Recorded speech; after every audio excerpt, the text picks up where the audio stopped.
Hello, I'm Sebastian, fat salary, director of Marxist Cunt Waffle here at the BBC.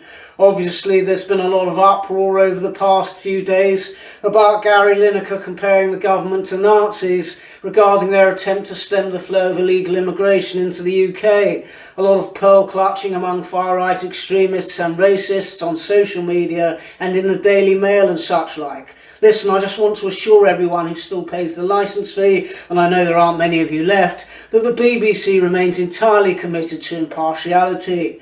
Obviously, if one of our presenters wants to spout some virtue-signalling tripe on Twitter, we can be flexible to a degree. The important thing with Gary is that he's on the correct side of the argument. Now, had he gone on Twitter repeatedly and tweeted that we need to stop the small boats and that illegal immigration has spiralled out of control, then in that scenario, yes, we would have sacked him immediately.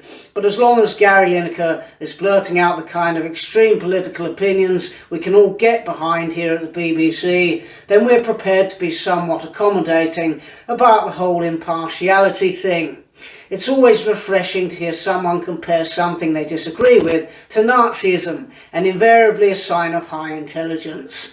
Don't forget, Gary lives in Barnes, an exclusive enclave of southwest London that is whiter than the Arctic Circle. So who better to lecture everybody about mass uncontrolled illegal immigration and multiculturalism than him, a man who pays a premium to live somewhere where he's not going to bump into anyone of ethnicity. And regardless of Gary's extreme political opinions and where he chooses to express them, he remains indispensable to the BBC.